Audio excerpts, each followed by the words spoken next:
কুমিল্লার মুরাদনগর উপজেলা বিএনপির নেতা মুর্শিদের বিরুদ্ধে মিথ্যা উদ্দেশ্য প্রণোদিত ও বানোয়াট সংবাদের প্রতিবাদে সংবাদ সম্মেলন অনুষ্ঠিত হয়েছে। রবিবার দুপুরে এ সংবাদ সম্মেলন করেন বিএনপির জনপ্রিয় নেতা মুর্শিদ বলেন, ৯ই মে জাতীয় কয়েকটি দৈনিক পত্রিকায় তার বিরুদ্ধে যে সংবাদ প্রকাশিত হয়েছে তা সম্পূর্ণ মিথ্যা, ভিত্তিহীন, বানোয়াট ও কাল্পনিক।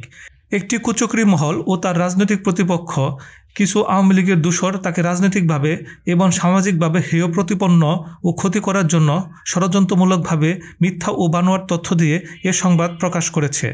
তিনি আরও বলেন, মিয়ার ছেলের সাথে যে বিষয়টা হয়েছে আমি এ বিষয়ে কিছুই জানি না।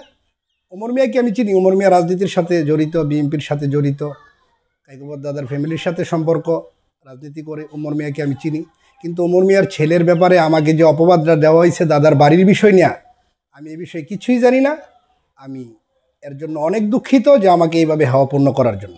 মুরাদনগরের একটা কুচক্র মহল আমার ব্যাপারে বিভিন্ন ফেসবুকে, বিভিন্ন টিভি নিউজে আমাকে নিয়ে অপপ্রচার চালাইতেছে আমার মান সম্মান হেওয়াপূর্ণ করার জন্য। মুরাদনগরের একটা সম্ভ্রান্ত পরিবার, কাজী শাহ ফ্যামিলি, এই ফ্যামিলির সবার সাথে আমার দীর্ঘদিন যাবৎ একটা সম্পর্ক আছে। তারা আমাকে যথেষ্ট ভালোবাসে, আমিও তাদেরকে ভালোবাসি। বিশেষ করে কাইকোবাদ দাদার সাথে আমার এত ভালো সম্পর্ক ছিল যে দাদা আমাকে দেখতে মালয়েশিয়াতে গেছে। এই যে কুচক্র মহলটা, এই কুচক্র মহলটা এগুলা মাইনে নিতে পারতেছে না, কিভাবে দাদার কাছ থেকে আমাকে অনেক দূরে রাখবে। এই জন্য তারা বিভিন্নভাবে এই ধরনের অপকর্মগুলা আমার নামটা জড়ানোর চেষ্টা করতেছে। এই মুর্শিদ আর আক্তারের কথাটা আসছে, এটা মিথ্যা, ভিত্তিহীন। এদের কোনো ধারের কাছে কেউ নাই। কেন আমার কাছে যদি মানুষ রাতে 2টা 3টার সময় আসতে পারে, আমার ঘুম ভাঙ্গে, আমি কার জন্য? আমি বলতে পারি যে আমি দল করি না, তুমি এখান থেকে চলে যাও। আমি তো দল করি, আমি তো কাইকো সাহেবের আদর্শ ব্যক্তি। আমার দুধে ময়লা আছে, আমার চরিত্র ময়লা নাই। আমার কোথায় ভোট আসবে? আমি ভোটের পাহাড় নিয়ে বসে আছি, ইনশাল্লাহ আমার কোথায় ভোট আসবে। আমি কাছে 10টা নেই নাই। মুরাদনগর এরকম কোনো ব্যক্তি বলতে তো মোবাইলে 10 টাকা চাঁদা গেছে। কেন মুর্শিদের দুষবেন? কেন আক্তারের দুষবেন? কেন হ্যানের দুষবেন? নো, আমার ছেলে কি বোঝে না? আমার ছেলে বোঝে। আমি তো গিয়া ওই টাইমে আক্তারের নামটা আসলো না, মুর্শিদের নাম আসলো না। আমি যে সময় দাদা বাড়িতে গেলাম, যাইয়া ওই পুলিশের সাথে কথা কইলাম, বাবু মামার সাথে কথা কইলাম, টেকার বিষয় তো আসলো না।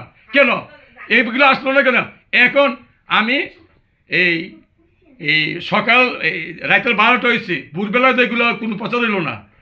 এই 12টার সময় প্রচার হইল না, 4টার সময় প্রচার হইল না, 6টার সময় প্রচার হইল না। যে সময় দেখছে নাজমুল কুমিল্লা থেকে জামিন লাভ করছে, ওই পদের থেকে আরম্ভ করছে। কেন আমার 10টা হয়ে গেছে মিথ্যা মামলার কারণে।